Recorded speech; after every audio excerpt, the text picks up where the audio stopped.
It is like, taking a ruler, and the ruler is there, has a measurement, and you're saying the measurement is wrong. It sounds illogical. Point number 2.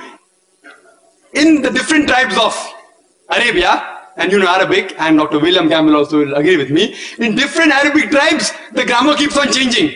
In some Arabic tribe, the word is feminine, the same word is even masculine in the other tribes of Arabia. In different tribes, the grammar keeps on changing. Even the gender keeps on changing. So will you check Quran with that faulty grammar? No. And furthermore, the eloquence of Quran is so high. It's so high, it is far superior. And there are various books on the internet. You go, 12 grammatical mistake, 21 grammatical mistake, Abdul Fadi, 20 grammatical mistake. Do you think the Christian people took out these mistakes? Who took out these mistakes? Do you know who took out? The Muslims. The Muslim scholars like Zamakhshari, what they did, that the Quran grammar is so high that it goes against the conventional use of the Arabic. The Quran grammar is so high, to prove the Quranic grammar was high, they gave examples. And I'll give you a couple of examples which will answer all his 20 questions. They give the example, like read in the Quran, it says that the people of Lut, alayhi salam, they rejected all the messengers. They rejected the messenger that's mentioned. Now William Campbell said, the people of Noah, they rejected the messengers. We know from history that there was only one messenger sent to them. So it has a grammatical mistake. Quran should have said, the people rejected the messenger, not messengers. I agree with you. With layman grammar like how you and I know, it may be a mistake. But if you read the books written by Arabs, what is the beauty of the Quran? The beauty of the Quran is, why does the Quran refer messengers instead of messenger? You know why? Because we know that the basic message of all the messengers was same. That there is one God. About Tawheed, about Allah subhanahu wa ta'ala. By mentioning the people of Lut alayhi salam, the people of Noah rejected the messenger. It says by rejecting Lut alayhi salam, they are indirectly rejecting all the messengers.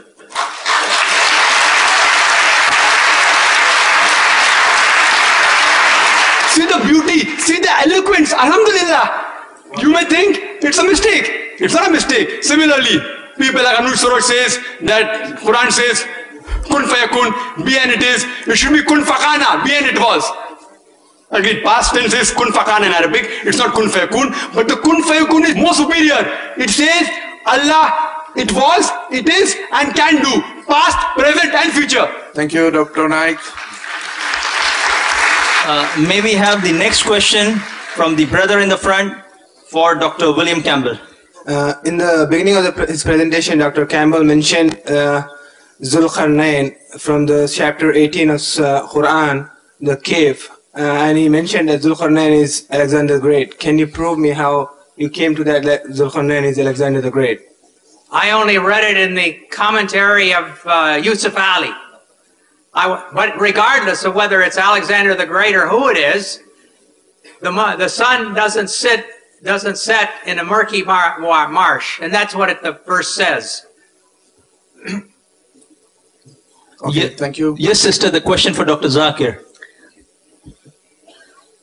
I don't know the exact verse, but when the Bible says, for as Jonah was 3 days and 3 nights in the belly of the fish, so shall the Son of Man be for 3 days and 3 nights the heart of the earth. Did Jesus, peace be upon him, scientifically fulfill the sign of Jonah?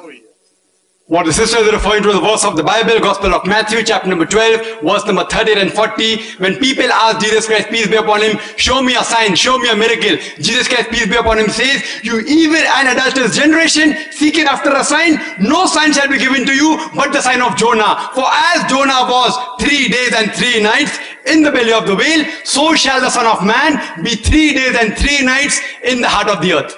Sign of Jonah. Jesus Christ, peace be upon him, puts all his eggs in one basket. And if you go to the sign of Jonah, the book of Jonah is less than 2 pages, and most of us know. And if you analyze that Jonah was 3 days and 3 nights, but Jesus Christ, peace be upon him, we know from the Gospels that he was put on the cross, the alleged crucifixion, alleged. By late evening, he was brought down from the cross and put in the sepulchre. And on Sunday morning, if you see, the stone is moved away and the sepulchre is completely empty. So Jesus Christ, peace be upon him, is in the tomb on Friday night. Friday night he was in the tomb. Friday night. He was there in Saturday morning, one day, one night, one day. And he was there Saturday night. So 2 nights and 1 day. 2 nights and Sunday morning the tomb was empty. So Jesus Christ, peace be upon him, was there for 2 nights and 1 day. It's not 3 days and 3 nights. Dr. William Campbell gives a reply in his book that, part of the day can be counted as 1 day. And if a patient comes to me who's sick on Saturday night, on Monday morning, and if I ask him, how long are you sick for? He will say 3 days. I agree with you. Concordance approach, I agree. I'm very generous. You say part of the day is full day, I agree with you. So Saturday night, part of the day, 1 day. Sunday, part of the day, full day, 1 good. Monday, part of the day, full day, no problem. If patient says 3 days, no objection. But no patient will ever say 3 days and 3 nights. I challenge. I have, alhamdulillah, met various patients. I have not come across a single patient, including Christian missionaries, who have ever told to me who was sick in the night, a day before yesterday, saying, I'm sick for 3 days, 3 nights. So Jesus Christ, peace be upon him, doesn't say 3 days. Jesus Christ, peace be upon him, says 3 days and 3 nights. So it is a mathematical error. Scientifically, Jesus Christ, peace be upon him, didn't prove. And furthermore, the prophecy says, as Jonah was, so shall the Son of Man be. Jonah was how? How was Jonah in the belly of the whale, belly of the fish? Dead or alive? Alive. When he was thrown overboard, he was alive. In the belly of the whale, he goes around the ocean, dead or alive? Alive. He prays to Almighty God, dead or alive? Alive. He is vomited out on the seashore, dead or alive? Alive, alive, alive, alive. When I ask the Christians, how was Jesus Christ, peace be upon him, in the sepulchre, in the tomb, dead or alive? They tell me dead. Alive. Alhamdulillah. Is there a Christian? If he is alive, alhamdulillah, he was not crucified. If he is dead, he hasn't fulfilled the sign. You can refer to my video cassette, was Jesus Christ, peace be upon him, really crucified? It proves that Jesus Christ, peace be upon him, was not crucified. As the Quran says in Surah Nisa chapter 4, 157, وَمَا قَتُلُوا وَمَا صَلَبُوهُ. They didn't kill him, neither did they crucify him. It was only made to appear so. Thank you, Dr. Naik. Question for Dr. William. Dr. Campbell, since you are a medical doctor, could you please explain scientifically the various medical aspects that in the Bible regarding, because you didn't answer them in your rebuttal, for example, blood used as a disinfectant, bitter water test for adultery, and most importantly, that the woman is unclean for double the period when she gives birth to a daughter than as compared to a son?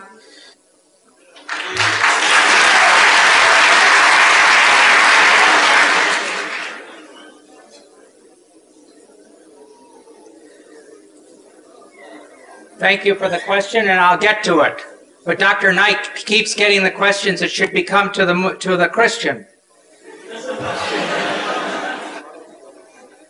It says that on the next day, when it was one after the preparation, the chief priests and the Pharisees gathered together with Pilate and said, Sir, we remember that when he was still alive, that deceiver said, after 3 days I'm to rise again. Therefore, give orders for the grave to be made secure until the 3rd day. So they're using these words interchangeably. As far as I'm concerned, all of these words, the 3rd day, after the 3rd day, equal what happened with Jesus in the grave. The other thing is, and then there's resurrection. There is one other thing. When Jesus was arrested on Thursday night, Please be quiet. This is not going to work like this. Please be patient. Thursday after when he was arrested, he said, my hour has come. And so I count that that's 3 days and 3 nights. Now you've asked me about these places in the Bible. I believe the Bible was written by God, and I believe that God put them in there. So it's not up to me to explain what God said, but I believe that God put those things in His Bible. Okay. For Dr. Zakir. Assalamu alaikum. My name is Aslam Rauf, and I'm a student studying biology right now, and my teacher is teaching me evolution now.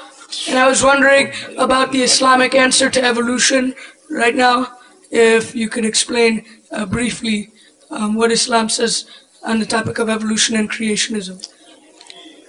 The brother asked a question. Just since Dr. William Campbell is taking the liberty to answer, even I'll take the liberty. Nowhere in the Quran is the name of Alexander mentioned. It says Dhul-Qarnain, not Alexander. If some commentator has made a mistake, it's a mistake in the commentary. The men have made the mistake, not the word of God.